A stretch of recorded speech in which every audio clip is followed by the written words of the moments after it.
aad iyo aad baad u mahadsantahay agaasimaha Somali Irish Media Kudun Muuse arrinta ku saabsan dadka soo galootiga iyo dalkan Ireland dadka ku nool runtii weli ma gaadhin heer la oran karayo waxa iman kara isku dhac balse waxa jiri kara walaac ka iman kara xagga dawladda ra'iisul wasaarihii hore ee dalkan Ireland mar uu tagay Faransiiska waxa uu ka warramay runtii inaanay Ireland la mid ahayn wadanka Faransiiska oo runtii aad iyo aad looga necbaa dadka soo galootiga xusbiga xagga midigta xigana runtii uu ahaa xusbi dadka aad iyo aad ugu ololeynayeen dadka madowga laga celiyay wadanka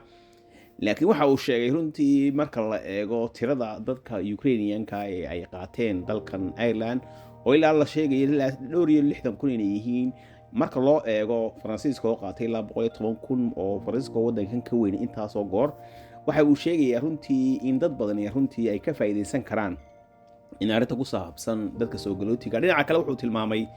sharciga ay dalkan Ireland soo rogeen ee ahaa xuntigan runtii uu keenay arrinta culays badan oo ku saabsan in dad badan runtii ay isdhiibayaan wadankan maalin ka dambaysa arrimahaasna runtii waxay culays xoog leh ku hayaan xaggii iskuulada iyo caafimaadka iyo guryihiiba waxa uu sheegay runtii in ay arrintaasi runtii ay diiradda ku hayaan laakiin xalkeedana runtii ay dhinac wadaan oo ah in culayska dadka laga yareeyo waxyaalaha kale ee jira dadkan Ireland runtii mar laga qaaday waraysi dadka ku saabsan bal markay dadku ay dadka hor joogaan iyo marka ay runtii ay gaar yihiin ee aan magacooda sheegin waxa la sheegay runtii in marka aan magacooda sheegin ee runtii ay isqarinayaan runtii ay jirto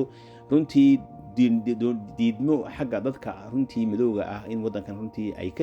ay ka doorbidaan dadka muslimiinta oo xaggaasi ay diidmo jirto xagga dadka aqoonta leh markay wadankan imanayaan dadku intooda badan runtii markay u joogaan ay joogto si caadi u hadlayaan runtii way taageeraan laakiin marka la eegay xagga human rights-ka ay eegeen runtii waxay eegeen in dad badan runtii ay ina jeclayn waxyaalaha kale ee la oran karayo arrintani waxay sii xoojin kartaa waxa kamid ah xagga guryaha oo runtii guryo la'aan badan ay wadanka ka jirto waxa kale oo jira in ilaa imanka meelo qaarkood laga mudaharaaday oo ay dadka qaarkood diidan yihiin runtii in dadkaasi runtii la soo dejiyo laakiin ilaa imanka ma helin wax la oran karayo saxaafad weyn oo aad iyo aad runtii u qaada dhigta hawshaasi oo qayb weyn ka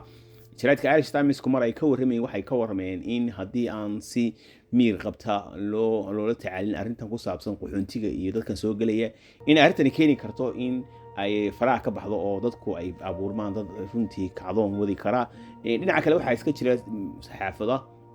iska madax banaan oo dad gaari ay iska wataan oo runtii iyaga laftooda dadka runtii wada inay runtii kiciyaan oo marka qaarkood ay ku sheegayaan in dalkan Ireland dadkii u lahaa ay ka noqdeen dabaqada saddexaad oo aan runtii aan xaq badan ku lahayn dadka qaar waxay dawladdu ku eedeynayaan runtii inay dalkan aad iyo aad ugu soo badinayso dadkiina runtii aan dhagu yeelanayn oo guriyihii dadkii runtii aan la siinaynin laakiin dhinaca kale markay noqoto xagga siyaasadda oo runtii imika xusbigan cusub uu qabsaday oo doorashadiina la filayay ilaa 2 sano inay ka hadhsan yihiin waxa runtii walaac weyn ka jira oo xusbiga Sinn Féin oo runtiisna cagta u saaray labada xusbi ee bahoobay oo iyaga laftooda doonayay inay door ka dambe xogka talada qabtaan oo iyaguna runtii aad iyo aad uga hadlaya mar walba in dadkii Irishka ah wadanka ku noolaa runtii aan xaqooda hoos loo eegin dadkii runtii ay taariibayaan oo wadanka ka tagayaan guri la'aan marka waxa la oran karaa runtii waxa iman karta culays weyn ay keeni kartaa haddii dadkuna ay runtii sii bataan laakiin laa iminka runtii wax la oran karayo nacayba oo runtii dadka argagax gelin kara oo runtii ma jirto haddana laakiin midda meesha taala waxa weeyaan dadka Soomaalida maadaama wadankan ay ku soo badanayaan iyaga laftooda waxa loo baahan yahay inay taxadir badan ay muujiyaan wax kasta oo keeni kara runtii in dib ay geysan karaan wax kasta oo keeni kara in la nici karo Soomaalida in dadku runtii dhaqankooda iyo adaabtooda iyo runtii ay wanaajiyaan oo meelaha basaska lagu raacayo iyo runtii ay aad iyo aad ixtiraam u muujiyaan oo ay haday wada marayaan iyo hadii kaleba runtii aanay runtii keenin wax runtii dadka deegaanka ah dib gelin kara ama runtii keeni kara nacayb waxaan runtii aad iyo aad u muhiimana in waqti adag lagu jiro isbedel iman karo laakiin ilaa imankana runtii dawladdu waxay xoog saaraysaa xagga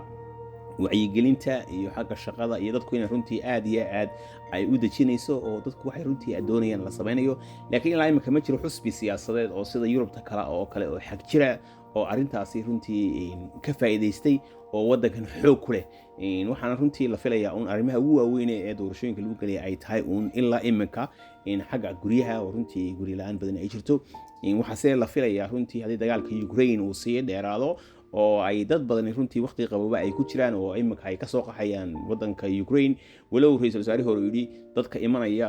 Ireland ha u diyaar garoob inaan anagu guri u haynin Europe kale runtii ay doonayaan inay culayska la qaybsato ilaa imika runtii dadku dhag jala qumaysanin oo dadku runtii waxay helayaan xuquuq fara badan oo ayna ku helaynin wadamada qaarkood marka waxaa la filayaa runtii haddii aan maare loo helin howlaha caynkaasi